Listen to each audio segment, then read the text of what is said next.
আজ আমরা যাচ্ছি টাঙ্গুয়ার হাওর সুনামগঞ্জে। ঢাকা থেকে বাসে করে আমরা পৌঁছালাম নেত্রকোনা কলমাকান্দা। সেখান থেকে খুব সকালে বোটে উঠে পড়লাম। আকাশটা মেঘলা হয়ে উঠেছে। বোট ছাড়ার কিছুক্ষণ পরেই তুমুল বৃষ্টি শুরু হলো।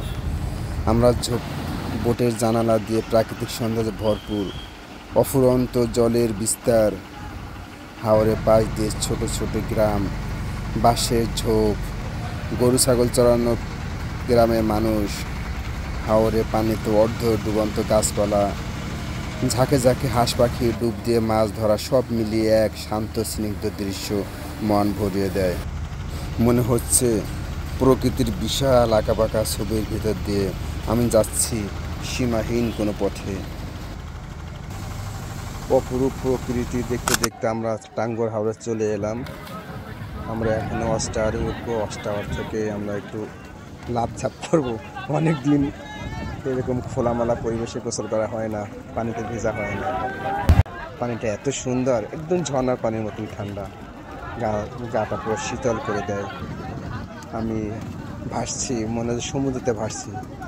সেই ফিলিংস আসলে বোঝানো যাবে না, এত সুন্দর। আপনারা যখন আসবেন দেখবেন যে কতটা শান্তি, প্রকৃতির মাঝেই যতটা শান্তি। আমাদের একটু ঠান্ডা লাগার পরে আমরা একটু চা খেয়ে নিলাম। ওই দিন একটু সকাল থেকে বৃষ্টি হচ্ছিল, বাইরের পরিবেশটাও ঠান্ডা ছিল। এখন আমরা যাচ্ছি বাংলাদেশের শেষ সীমানা মেঘালয় রাজ্যের দিকে, যেখানে আমরা দেখব ঝর্ণা, পাহাড়, আরও অনেক কিছু।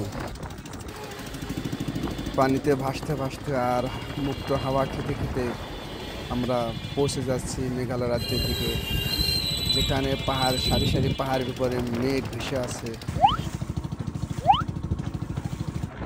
আমরা বোট থেকে নেমে এখন যাচ্ছি বারিকা টিলার দিকে মোটরসাইকেলে করে। দুই পাশে অপরূপ সৌন্দর্য, পাহাড়, ধান ক্ষেত। আমরা চলে এলাম বারিকা টিলার কাছাকাছি। মাঝেই আমরা দেখে যাচ্ছি বাংলাদেশের সুইজারল্যান্ড খ্যাত সুন্দর একটা জায়গা।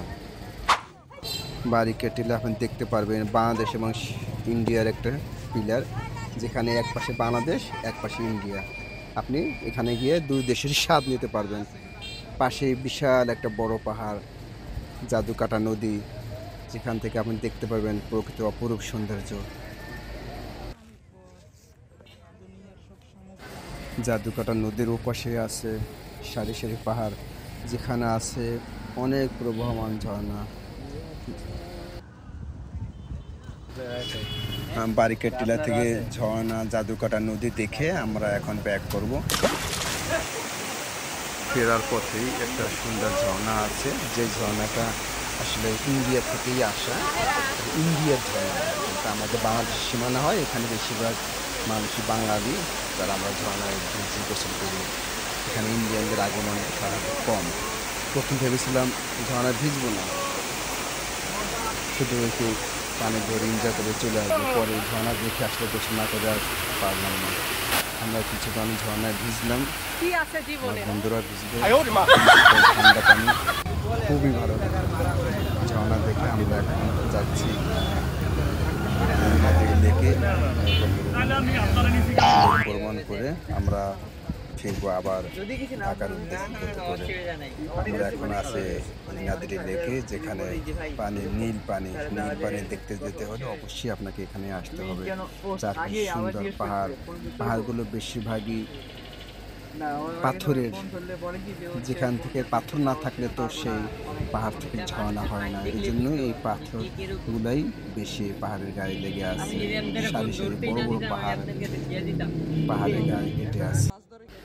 আমরা এখন লেকে নৌকা ভ্রমণ করছি আর অপরূপ সৌন্দর্য উপভোগ করছি। চারপাশে প্রাকৃতিক সৌন্দর্য দেখে মন ভরে যাচ্ছে। ভাবছি লেকের পানিতে একটু নেমে দেখি কেমন। আসলে লেকের পানি অনেক সুন্দর, ঝর্ণার পানি তো, পানি খুবই সুন্দর পানি। ঝর্ণার পানিতে ঝর্ণার পানি প্রবাহিত হয়ে এই লেকে এসে পড়ে, এবং পানিটা বেশ সুন্দর। কিছুক্ষণ সাঁতার কাটলাম, সাঁতার কেটে আমরা আবার রওনা দিব বোটের উদ্দেশ্যে।